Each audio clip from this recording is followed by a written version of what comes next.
And we're live. Hello everybody and welcome to OAG's latest webinar. We'll be talking about fleets, finances, forecasts, and I'm sure some other things in between. Let me just move on to the first slide. So for those of you who join us regularly, my name's Deirdre Fulton. You'll know me and my voice. And we're also joined as usual by John Grant, OAG's Chief Analyst. And delighted to welcome back a previous speaker, Sid Narkeda from Ishka.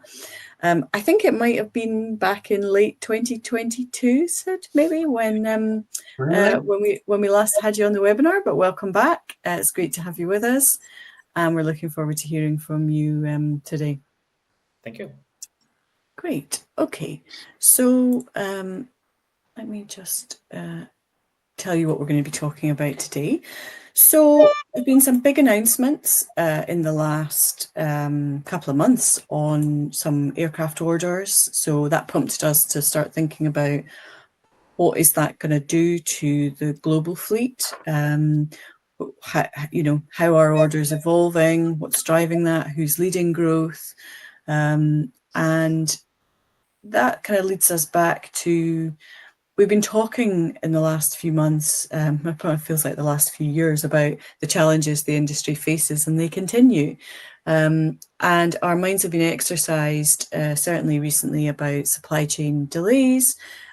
It's reassuring to see that airlines are still thinking about the long term and are confident enough in the supply chain to continue to place big orders. Some of that is driven by the need to do that, and we'll get into that, I'm sure, as we go through. Pointing to the turmoil that's going on in the industry, how can airlines forecast demand? We'll talk a bit about that. And what is all of that meaning for the financial position for airlines now and going forward? And I'm sure we'll cover a whole raft of other things as we go.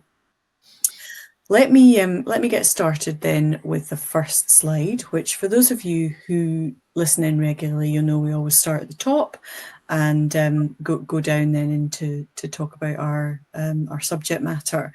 This slide, we've not retired it yet, but we'll keep it going for a wee bit longer. What we're showing here is the total global capacity position for a number of time periods. So this is January to December. The black line takes us back to good old 2019, 5 years ago, 2024, for last year, and then the yellow line here is the current capacity position. This has been relatively stable, I would say, this year at global level. We've tended to see it run between 3 and 3.3% each month. At the moment, for the summer, we're looking at 3.1% ahead.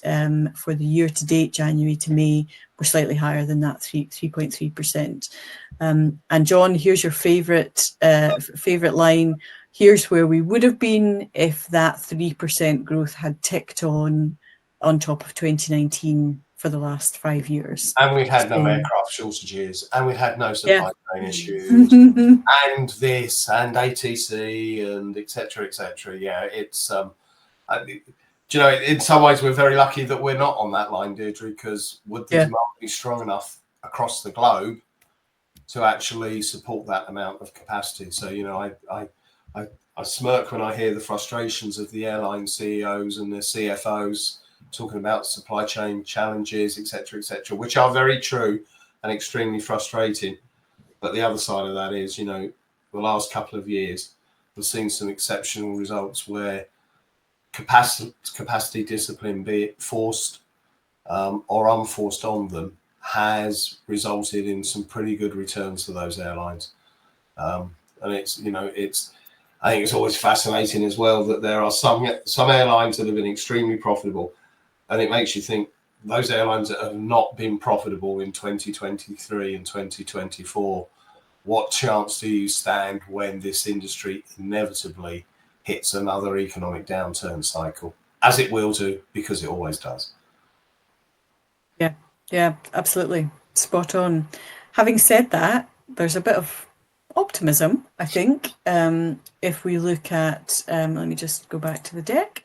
We've taken a look this time. Sometimes we look at international versus domestic. This time we just wanted to look at for the peak summer period, so June to August last year versus this year.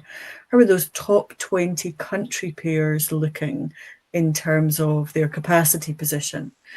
Some interesting stuff. There's more green than red, which I'm taking as a positive. There's some interesting dynamics in there. If you look at some of the green ones, China continues to really build back recovery, doesn't it? This is still the outbound Chinese market getting back to traveling some 5 years on. So China, Japan up 34%, China, South Korea up 15%, Taiwan, Japan 15%. Some strong and also Japan's booming. South Korea, Japan's also recovering. I think it shows, strength in some markets. Yeah.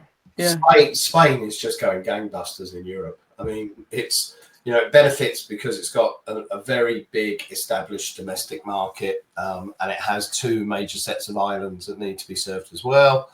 But notwithstanding that, it's really, really strong to other major European points. The UK, obviously, where despite people in Mallorca saying they want no Brits, it looks like they're going to get some more this year.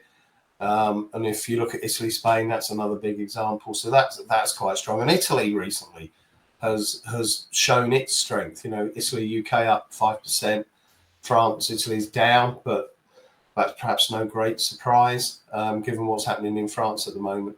So there are countries which are performing quite well. I guess the one, everyone's eyes will be drawn to Canada and the USA, which is -2% for the next 3 months.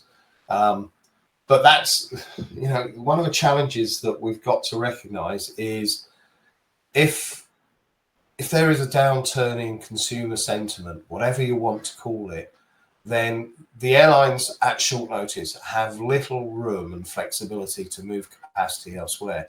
They can't suddenly flip a load of services that are going from Canada to the United States or vice versa and redeploy those aircraft. They are having to make the most of it. And that means working harder to stimulate demand. That might mean reducing your fares at off-peak times. It might mean entering connecting markets and trying to seek sixth freedom flows that you perhaps dismissed previously and playing with some revenue management tools. So I think it's interesting, clearly there is some anti-US sentiment in Canada at the moment. And it's not quite being reflected in as much capacity cut as people may have expected. I think what's interesting is we'll have a little bit of a look later on. We'll come back to that particular market and the transatlantic market to just look at how capacity has changed in the season, over the season so far. So we will hold that thought, and we'll come back to it. I think the other interesting thing is, if we were looking at this, Spain, UK dominates by far, which tells those of you not in Europe or the UK or Spain all you need to know about the UK weather. So I look out my window and it's raining and blowing a gale. That perennial appeal is still there, isn't it? But it's a very seasonal market. That the market is not nearly so big outside of the summer peak. And there are markets here that are suppressed by quite historic bilateral agreements. So you look at India and the United Arab Emirates. If that was a completely free market, open skies between the two countries, no capacity caps or production caps in place, then that 8% would probably be 18% because there's so much demand in both directions. Yeah, between the two. Yeah, so there's lots of scope for opportunity and growth in some of these as well at country level. Yeah, Okay, let's change tack then a little bit, and we'll move on to the next slide, where we're taking a look at the current composition of capacity from an aircraft group type perspective. And for ease, we've kind of grouped current operations into 5 categories. You can see, and this is just looking back at seats by those different categories, narrow body, wide body, regional, props, and others. So we've gone back 10 years to 2015, 5 years to 19, and then just the last couple of years. Narrow bodies don't dominate. If you overlaid this with the percentage of global capacity that's operated by low-cost carriers with their single aisle, you know, whatever flavour they are, the A320s, the Ryanair 737s, that's really driving or has driven that considerably, hasn't it, in terms of the fleet that's used.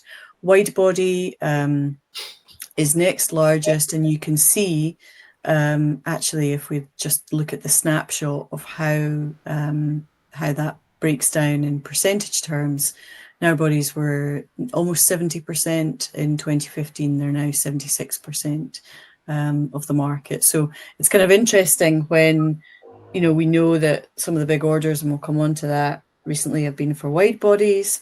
But this is it's a narrow body world, isn't it, in terms of how people are traveling with the greatest volumes. I calculated that it's around 6 or 7 new single aisle aircraft or narrow bodies entering the market this year for every wide bodied. So, you know, it's inevitable that share of narrow bodied fleet is going to grow in the next 15, 20 years. But what I think is equally interesting is how wide bodies are now beginning to creep into the LCC model, with carriers in the Middle East, you know, using or placing orders for wide-bodied aircraft. And maybe that's the one part of the world where a wide-bodied LCC model can work. You've got a mix of migrant workers, you've got the religious traffic to Saudi Arabia, and you've got the leisure market. So maybe that's the place where you can get that transition and cut over between the two. But I think that's really quite interesting. But at the end of the day, we will still need turboprops. You know, they're only 3%, but there are particular airports and airfields in obscure, remote parts of the world, like New Zealand, some parts of South America, and some parts of North America and Canada, where turboprops are the only realistic solution to serve those very distant communities. So there's always going to be a need for them, but it's the changing shape of the industry. I think you see that geographically with regional jets as well, don't you? So, you know, significant proportion of them still operating. And so this is the regional breakdown of those different categories across these groupings. Still a significant proportion of regional jets operating in the US domestic market and Canada to some extent, Africa. Interesting turboprops also, as you said, feature heavily in Africa still. And perhaps surprisingly in North America, where you know there is no railway alternate or modal alternate for many connections and communities. So those regional jets, albeit that they're expensive to operate and therefore the airfares are expensive as well, means that there is still a demand for that particular type of carrier. So you get, you know, the Republics and others operating for the big 3 carriers. I think also interesting, you know, not a surprise to anybody. I'm betting the significant wide body fleet that operates out of the Middle East with the Gulf carriers, the majors there. It's going to be interesting to see how that perhaps changes over time. as well, we've seen, haven't we, significant orders placed from carriers there. So yeah, it's going to be interesting. There'll be a lot of fleet replacement in the wide-bodied category once the manufacturers can guarantee delivery. I think Emirates will benefit from 777Xs, etc. But yeah, certainly within the region, and particularly the low-cost 321 XLR, you're going to see the carriers, the Fly Nasses, and others, Wizz Air in the region, Air Arabia, getting a bigger share of the market. That's where the growth is going to be, for sure. Let's come to our next slide, which just then looks forward a bit into. So what we've got here is same categories with what is on order as of now, and these. So this chart shows those orders that have delivery dates against them, whether they materialize fully or not. I'm not going to make any comment on that. I'm sure they will. So you can see there's much more certainty, obviously, in the next 5 years, with what looks like a tail down in the later years. However, there's a significant volume of orders which don't yet have a delivery date specified, and they are going to plug the gap here. But undoubtedly, narrow bodies continue to dominate. And when we look at, I think we showed this perhaps last month in the context of, we were talking about Africa having a particularly aged fleet across the continent. You can see that actually for Asia, and for this purpose, the Middle East is actually included in Asia. This is a categorization that comes from the source data, which is from CH Aviation, that feeds into OEG's fleet data. But you can see there's the lowest age profile is in Asia and the Middle East, with increasing average aircraft age, which is just going to mean that those orders in those regions, a far bigger share of those aircraft are going to replacement rather than organic growth, aren't they?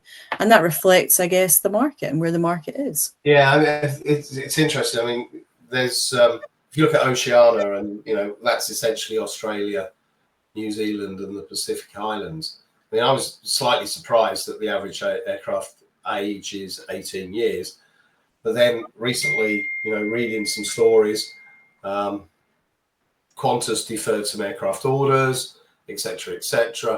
But the thing is, once you've got to that point where you are old, your fleet is older than the average, getting back to the average is really difficult, because the only way to do it is to take a high number of aircraft units in a very short period of time. And that means, ideally having a low-cost airline that's going to take 10 or 20 or maybe even 30 aircraft in a single year, rather than a legacy airline who's going to take perhaps 4 or 5 wide-bodied aircraft and a couple of narrow-bodied aircraft. That doesn't really move the needle on the average age. You've got to really have a concerted period of new aircraft deliveries and fleet replacement, which makes you think that actually the Asia number, which includes India, given Air India and Indigo's aircraft orders, the average age of the fleet there is going to come down even further in the next couple of years. I think, Sid, this is an interesting one, particularly, I guess, from your perspective, that actually, what we've anecdotally heard and what airlines have talked about of late is that the challenges in the maintenance supply chain and all of the associated issues there have meant that airlines are holding on to aircraft for longer. It's pushed up lease rates in the market, and it's having a sort of knock-on effect, isn't it, through how airlines are actually handling their fleets and making decisions about fleet maintenance, fleet replacement, etc., isn't it?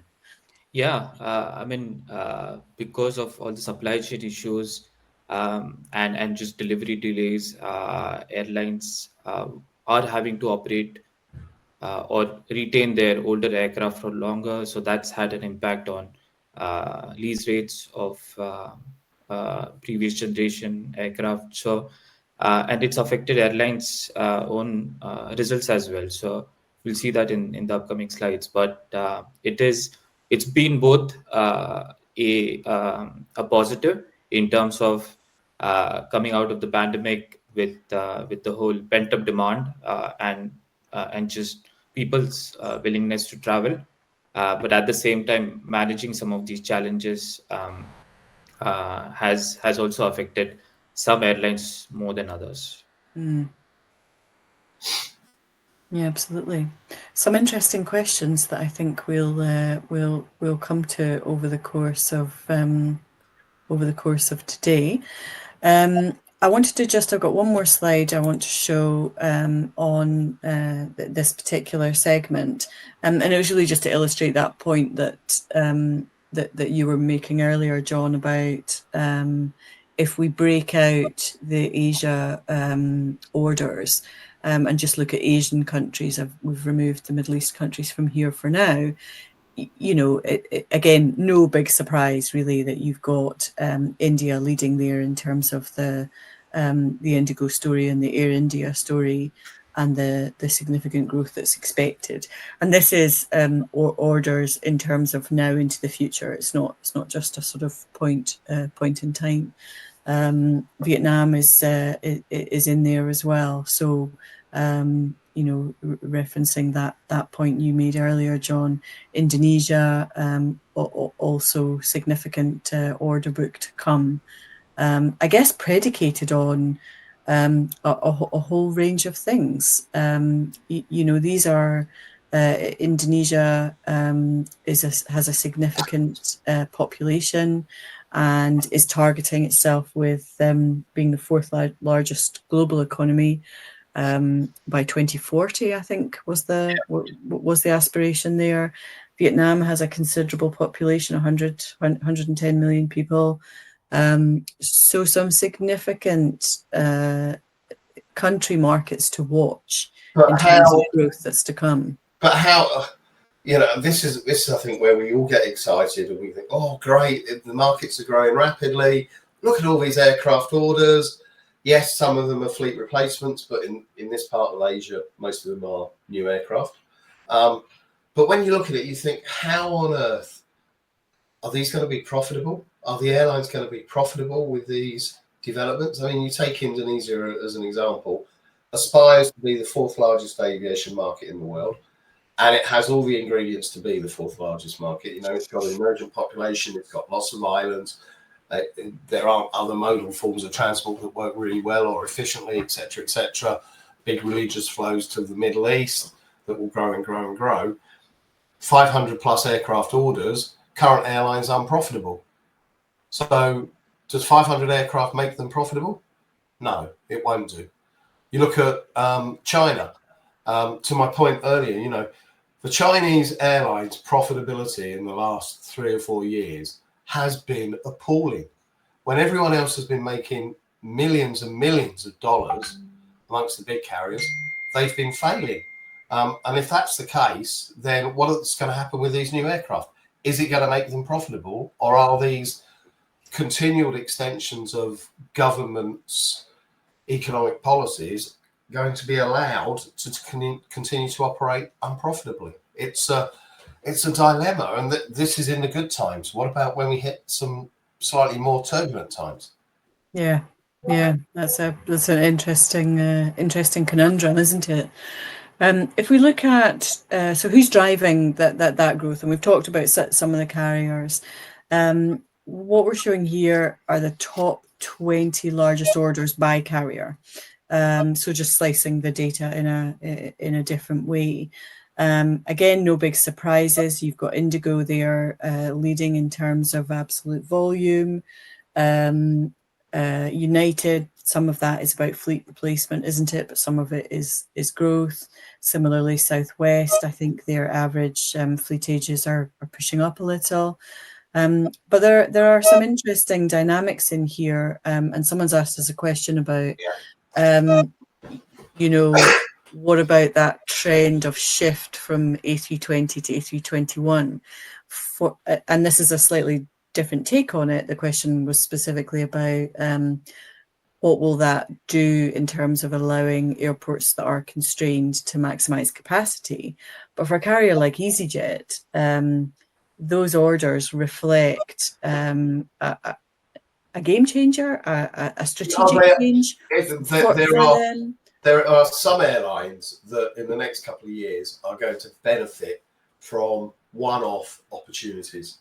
So EasyJet is a great example. You know, it still has an A319 fleet, average capacity 156. Felt like the average capacity was 157 yesterday. It was so full. But you know, on that basis, as they transition out and they return those aircraft and they replace them with 321s, they go to 220 seats. So, you know, that's 40 additional seats per aircraft with more efficient engines and very similar operating costs. So you fill those 40 seats, or you fill 35 of those seats with a new passenger on the same flight, and you get an average yield of £50, and then you get £30 of ancillary revenues. That's a straight line bottom win for the airline.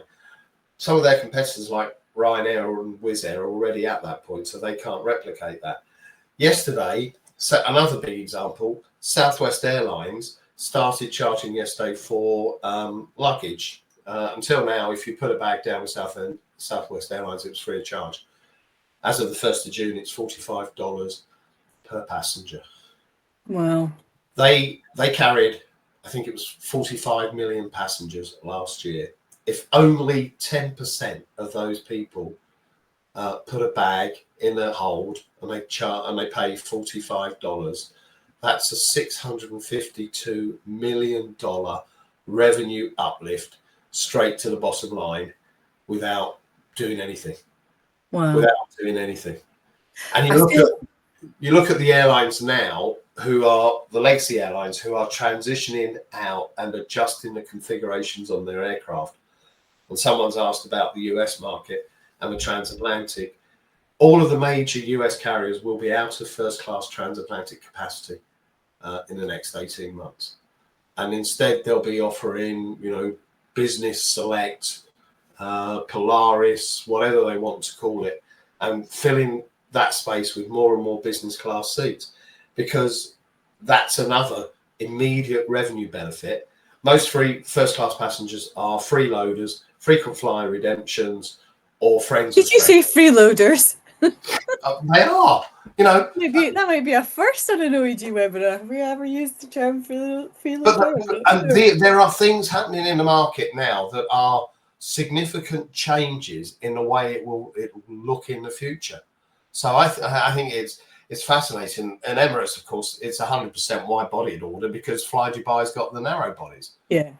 I think there's a whole interesting subtopic, isn't there, on ancillary revenues from different perspectives. One in terms of the ability of airlines to commercialize what was previously just part of the experience, and then there's the passenger perception of that in terms of, you know, that that business ticket that you might be buying in a larger cabin now, or you know, there may be more premium options. They don't necessarily all come in an all-inclusive basis. You know, you still might be asked by your airline to pay a premium to pick the actual seat you want to sit in. And I think the psychology of that from a customer perspective is an interesting one. I'm not sure that... Look at Michael O'Leary, you know, who many years ago said, I'll give everyone a free ticket on my flights because I'll sell them everything else once they're on board. And he, you know, he's right. And this weekend, he might give everyone a free ticket because the Ryanair share price will be above 21 euros for 28 consecutive days, at which point Michael O'Leary gets a 123 million euro bonus. Wow. That trips in tomorrow. So if anyone sees Michael O'Leary tomorrow at a racetrack, he can probably afford to buy you a drink. We're all reflecting on our life choices now, aren't we? 123 In that million knowledge. euro bonus. And fair dues to him, because, you know, I think he's run a brilliant airline really, really successfully. But what a payout. How many wide body aircraft would that allow us to buy? I'm changing tack, going back to my slide deck now. Not thinking about the size and scale of that bonus. So we mentioned earlier lots of wide body activity. Qatar placed a significant, rumoured to be Boeing's largest ever wide body order, but that may just have been media speculation. That's a pretty significant one, with some interesting side and you know, side stories there. I mean, you know, call me a cynic, but let's not think these aircraft orders from the Middle East in the last couple of weeks to a particular US aircraft manufacturer are an act of triumphalism on behalf of the president. They have actually been in discussion and negotiation for years. I mean, you could say the same. This order was announced coincidentally as President Macron visited Vietnam. So absolutely. You know, politics always. Let's not forget we've got the Paris Air Show coming up in a couple of weeks. Yeah. We'll have another set of stellar orders from someone, and maybe it's just that linkage that always exists. You know, aviation is in many ways an extension of geopolitics. Yeah, interesting. Okay, let's move on to our next slide. So we're going to come back now and talk about margin. Now, this is a piece of analysis that Ishka have done. So Sid, you're probably best placed to talk us through this.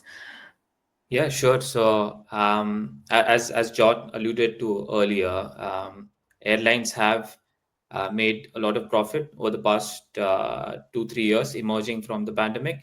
And so what we are highlighting here in this slide is we've looked at EBIT margins, so operating margins across 4 key regions. And what we saw is after 2023, which was a peak in terms of profitability, last year there were increasing pressures. If you look at specifically North America, this is where there's been a lot of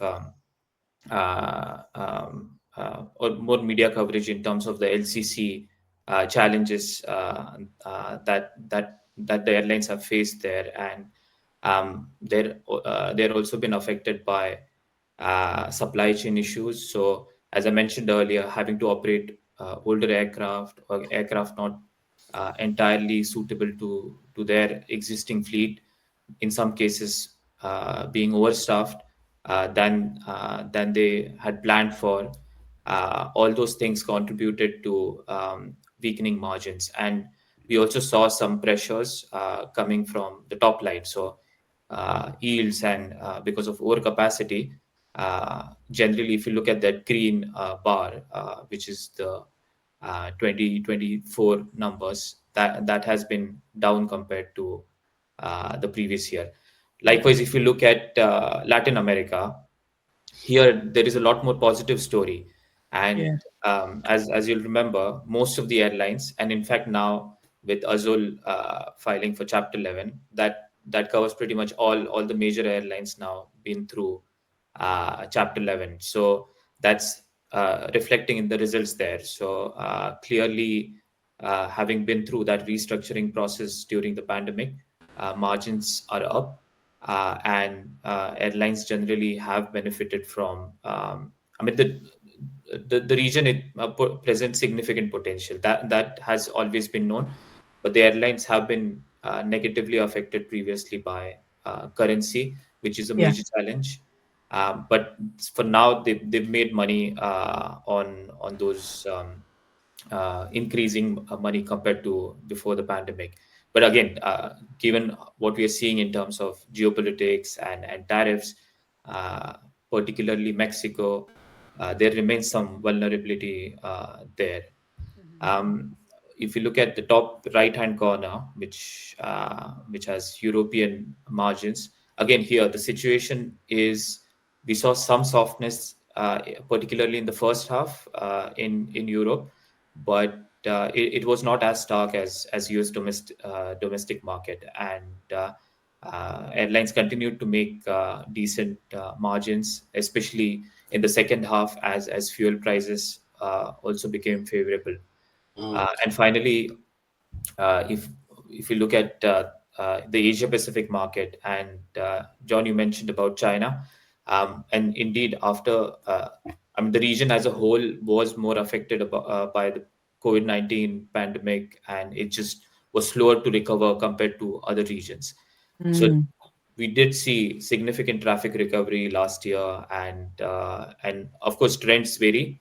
We're looking at Asia Pacific as a whole, but there are differences in the trends. But generally, there was strong traffic recovery, but airlines struggled to translate that into strong profitability, and a big part of that was coming from the Chinese market, but elsewhere even in Southeast Asia, we saw some airlines struggling on account of overcapacity. So as airlines were recovering, they brought more capacity into the market, and that kind of put pressure on the top line. But costs, which have been inflationary pressures, which airlines have faced universally, those kind of limited the profitability gain that could be extracted. It's interesting, isn't it, that in two of those markets, Latin America and Asia Pac, they're actually positive EBITDAs throughout every season of the year, and yet in North America and Europe, the winter is a dog, the first quarter is a dog, and it's about survival. But the other thing that fascinates me is if we broke this down a stage further, so we said what percentage of, for instance, a 20% Q3 margin in Europe in 2023, what percentage of Europe's airlines accounted for that? You would again find that it's a small cluster. It's the EasyJets, the IAGs, the Ryanairs, etc., that account for that margin. And there's still a lot of carriers out there who are not profitable, even in the peak quarters of each year. And I think the other thing that struck me was just looking at Asia Pac, and not the whole Asia Pac. But if you look at somewhere like Singapore, which have a very high proportion of wide-bodied aircraft movements, bringing those back out of the pandemic has been a lot more difficult because you've got that much more capacity to fill on every movement. So you've had to build frequency back slower because you've got a slightly different fleet structure that you've got to redeploy. Mm-hmm. Mm-hmm. Yeah. Someone's asked a question, and I think it's quite funny. In your opinion, does the uptick in wide-bodied orders signal increased confidence? And it reminds me of my mother-in-law, and the answer is FOMO, which is fear of missing out. Politics and FOMO, isn't it? To some extent, perhaps. Yeah. So it's more about not, I haven't got a place in the order book for 2035. Well, go and place one then, rather than increase confidence. And by the time we get there, Joe, we'll have probably been round the circle 2 or 3 times in terms of confidence and depression. And interesting that the take, because you mentioned China there, and I think we can't ignore what is currently very, very small but potentially growing is the Chinese aircraft manufacturer COMAC. And I sort of say that in the context of when there was a bit of a spat between, and that's a slight under exaggeration, a spat between China and the US from a trade perspective. And China decided it didn't want to take Boeing aircraft. There was no shortage of people queuing up to say, "Oh, okay, we'll take them." Exactly. So that fluidity is going to exist, isn't it? You know, there's going to be more movement in the aircraft order market than there will be in the Premier League transfer market this summer. Trust me. Feels like a prediction, that, John. Well, it is, and that's inevitable because that's the nature of the way it works, and it always has worked. And just to go down the COMAC rabbit hole for a minute, I was listening to a podcast earlier this week that suggested that EASA, which is the European regulatory authority for regulating the operation of aircraft, I've not given that title full justice, but I'm sure you know what I mean, have indicated that potentially the COMAC narrow-body aircraft could be certified by the end of this decade to operate outside of China. So that's quite interesting, isn't it? But that's 5 years away.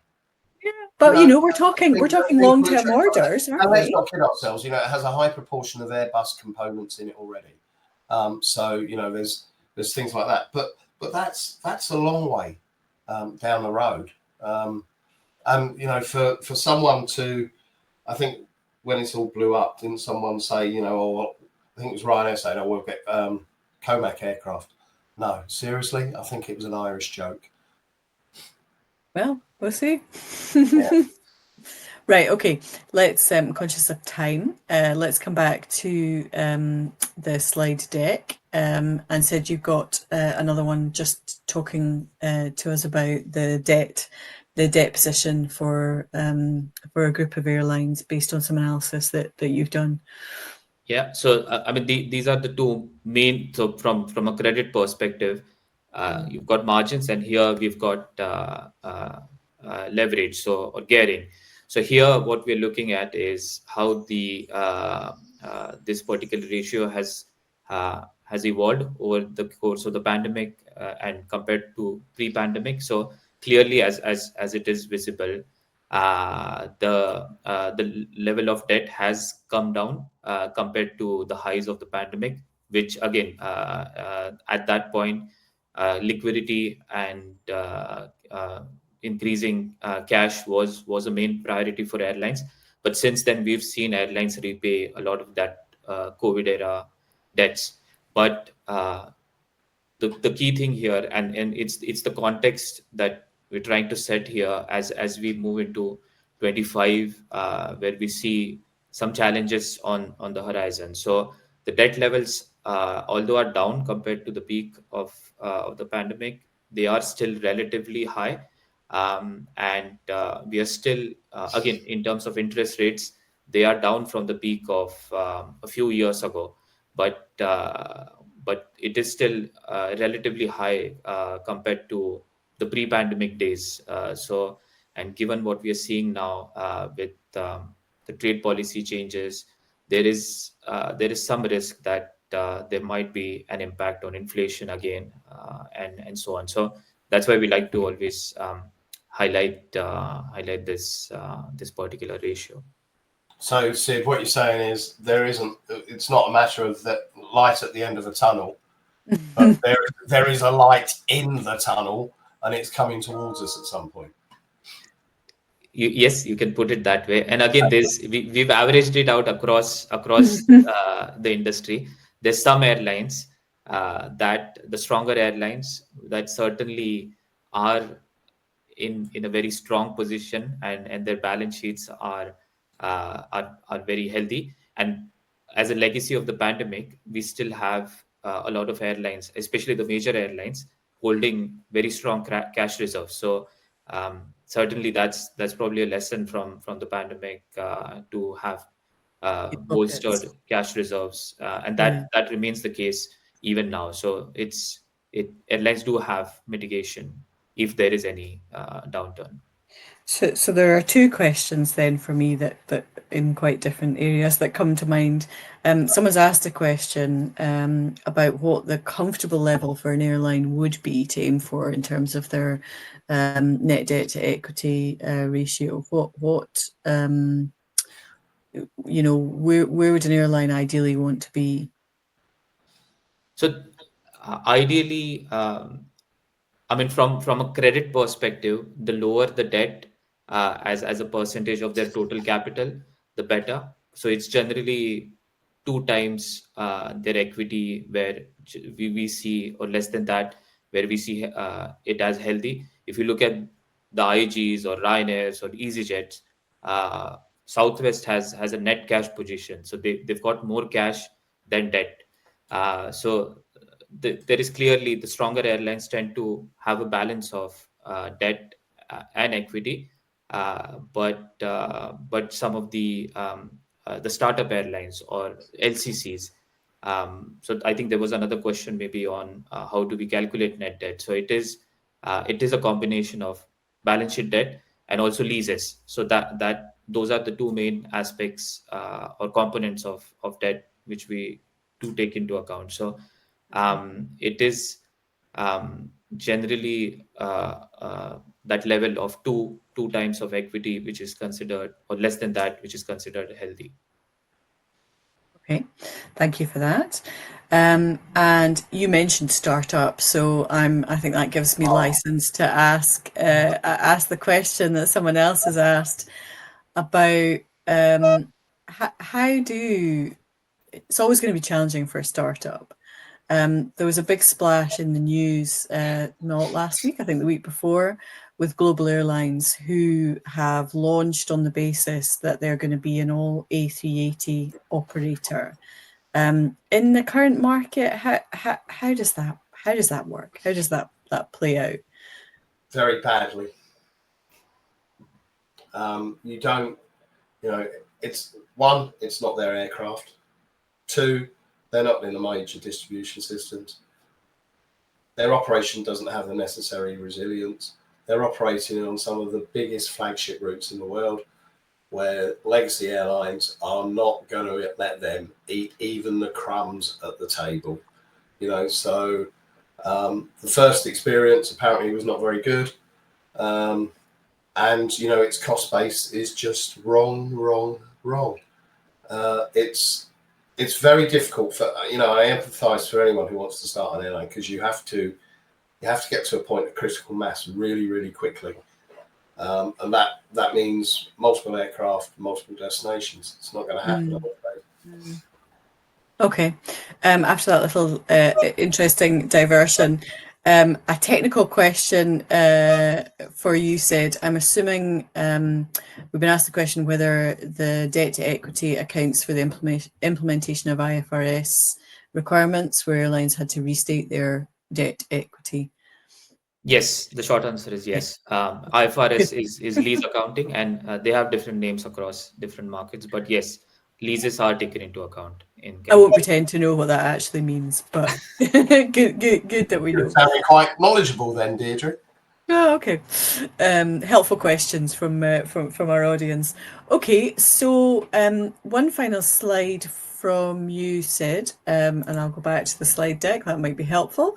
And this is your airline vulnerability matrix that looks at both the macro risk profile for airlines and the financial risk profile for airlines. So, and this is your sort of as of a couple of weeks ago, isn't it? Or the week of the 19th, so last week.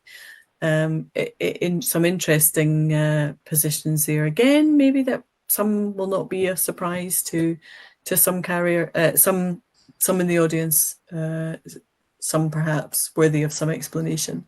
Yeah. So just to give you a background, so this is kind of the end point of our analysis. So as part of our reviews, we look at the financials, and we also look at qualitative aspects. So at present, the main risk factor facing airlines is what is happening on the macro front.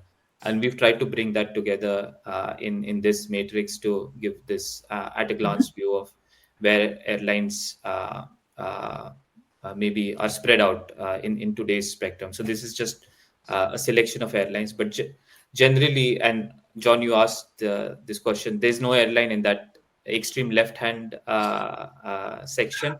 And it is, given what we are seeing now with the macro situation, with the trade policy changes, this is just a lot of uncertainty.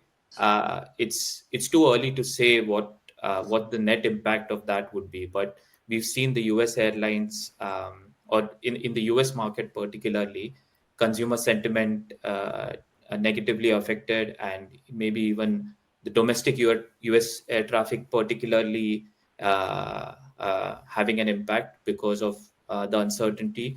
So we've seen a lot of movement from the left-hand side of the matrix towards the right. So just increasing macro risk profile. Over the pandemic, again, as you can imagine, airlines with increasing losses and just all the negatives, there was a lot of movement from the bottom half with high or low risk in terms of financials to high. But we've seen some positive movement as well in coming from high risk financially to low. So there have been some positives, but just at this point, when we look at the aviation market as a whole, that macro risk piece is certainly one of the major challenges. And we, So, Sid, come on, I'm going to press you. Where do you put global airlines on this list? Where do they go? I mean, as a startup, it is always you start with the most challenging circumstances, right? And then Right. it also depends on their capital backing. So, but yeah, one of the questions we do get asked is, why is Lufthansa in that towards the right hand side of the matrix? So, I mean, Lufthansa is one of the strongest credits in the world, and financially, you can see that it is at the bottom half of the table. So it's just what we see in Europe in terms of macro risk, particularly in Germany, the German economy having how it has performed last year, and what we are seeing now with trade policy changes, and given its reliance on exports and manufacturing, there's just some uncertainties there from a macro risk perspective. So I thought this is just worth highlighting there. But yeah, I think it is. We think this will remain very volatile, and we've already, as I mentioned, seen significant changes over the past 4 or 5 weeks. But there might be more to come. I think I thought it was interesting that Wizz were relatively high on the macro risk profile, Yeah. and sort of medium on the financial risk profile. But I guess that's about the geography of where they are and their core markets, and where they're positioned is kind of driving that. True. So that is a big part, and Wizz in particular have been affected by a lot of exogenous factors beyond their control. So you mentioned about the region, so that certainly, but also because of the GTF issues, supply chain issues, and also not just in Eastern Europe, but even in Middle East, there was some impact on their operations. Yeah. So Yeah. they've had to face. But being slightly more optimistic on Wizz, you could argue, if, and hopefully we all hope that, something is resolved, Ukraine does reopen as a passenger market, then Wizz and Ryanair are going to be extremely successful in that market for at least a couple of years. And they'll divert capacity into those markets. So it can change so quickly, can't it? We know that from history. True. Okay, back to the slide deck. We've got a few more to cover. I was just looking to see whether we could realistically get through them all in the time that we've got. Maybe that's a little challenge for us. This was just a little snapshot from IATA, who of course are in the business of talking positively about the airline industry where they need to. They published their quarterly report for quarter one that came out just in mid-May. And their view of the world is that to kind of thinking about, is what is the economic position.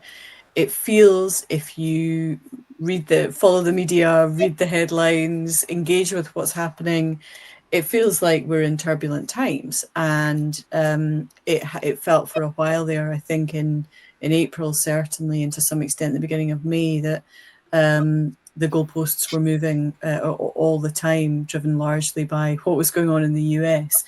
IATA's view is that GDP globally is holding steady. It might drop to 2.5% in 2025, and the US potentially is going to see a drop, I think, of about 0.5% to 1.5%. But they don't believe a global recession's coming.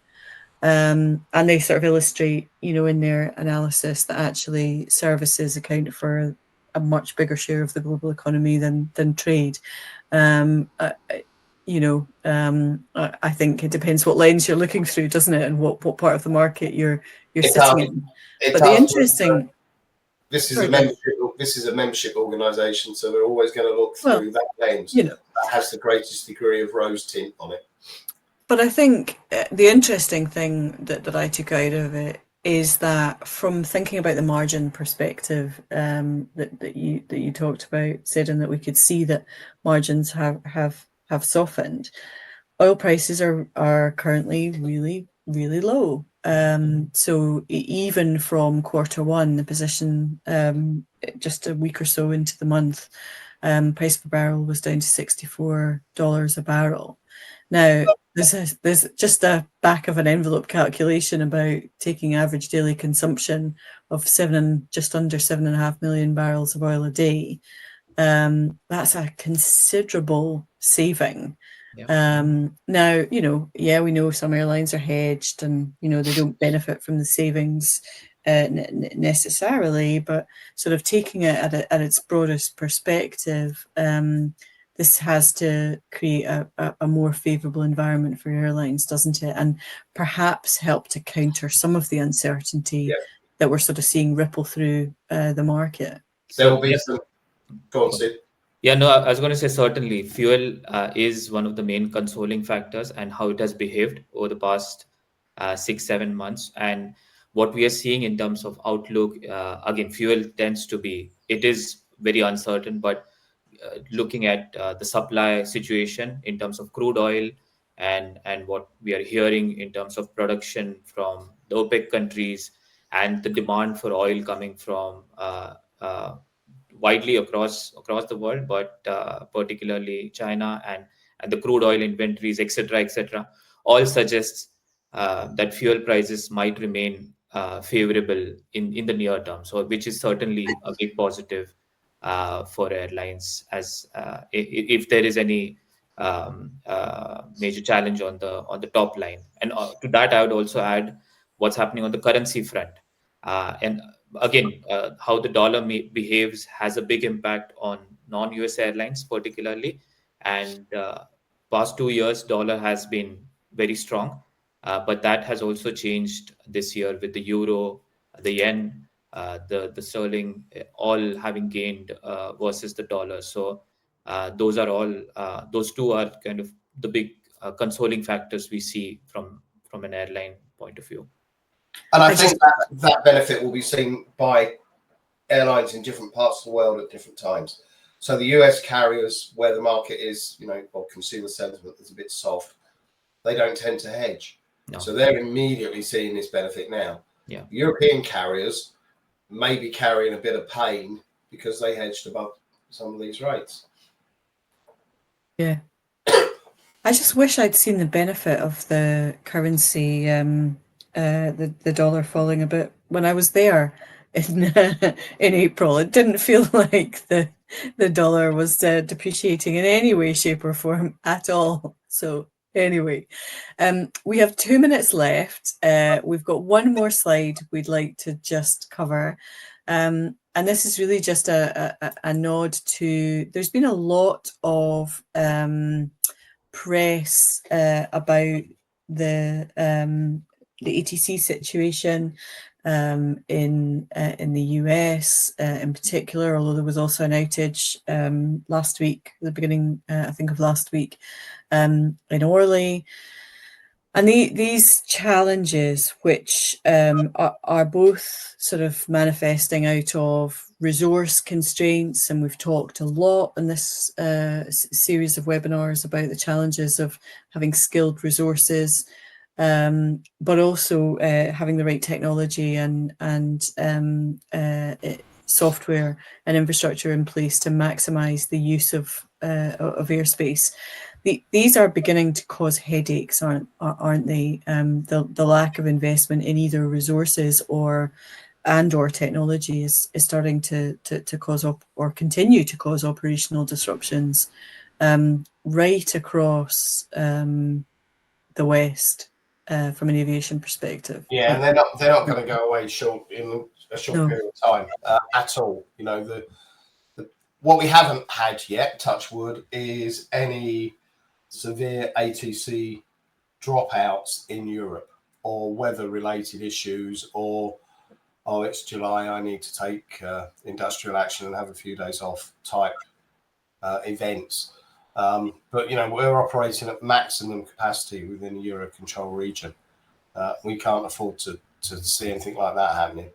And North America is just a woeful story of underinvestment through various administrations because no one wanted to pay for it, and now it's catching up with everyone. So I think that's a challenge for all of us to bear in mind. I mean, it's interesting. Two of those regions, Latin America, the Caribbean, and Africa, how are they going to finance this type of investment? You know, particularly in Africa, that's a lot of investment that's required. Who's going to fund it? And you know, when's the payback on those types of assets? It's an interesting time. An interesting question potentially for another day. I think we're just about out of time. We've gone past the 2 o'clock mark. Any final thoughts from you, Sid, or from you, John, before we wrap up? I mean, from my perspective, certainly there are challenges on the horizon, but it is still a very uncertain situation. And I mean, we've seen some impact on air travel demand, but that seems to be limited to the North American market. Europe, we heard Ryanair last week and EasyJet as well, very optimistic about the summer travel. And the fundamentals of the industry are still very strong. So it really comes down to the individuals or nuances of that particular airline and region that need to be watched at. But certainly there are more challenges. I agree with Sid. You know, in February when this strange series of events began to occur in the United States, you know, I think like many, I was concerned about what their impact would be globally on the economy and on the industry. The industry has proven itself once again to be more resilient on a global basis than to any one individual and his unique style of diplomacy. So I think you know, this summer it's not going to be quite as good as last year, but it's going to be pretty good for most of those airlines who were profitable last year. They're going to be very profitable this year as well. Well, what a good note to leave to leave us on, a prediction from John. Maybe we should bring that back, John. A prediction. Oh no! I think I'm pretty confident. I think it's going to be a good. You know, it's come next February, March when everyone's announcing their 2025 results. They're going to surprise quite a few people. Well, you heard it here first. Okay, thank you, everybody. Thank you so much, John, and thank you, Sid, for coming back and joining us. It's really appreciated and really fascinating to hear your insights. For those of you who haven't listened to one of these before, you will get a copy of the slides and a recording of the webinar later this afternoon, and you can of course sign up to OAG's regular insights, where you'll hear more of these kind of thoughts and discussions. And we'll be back next month. I think we're set for the 18th of June, exploring perhaps a little bit more about what we've just been talking about in terms of tariffs and what we think the impact on tourism might be. So watch this space. Thanks everybody, and goodbye. Thanks. Bye-bye. Thank you.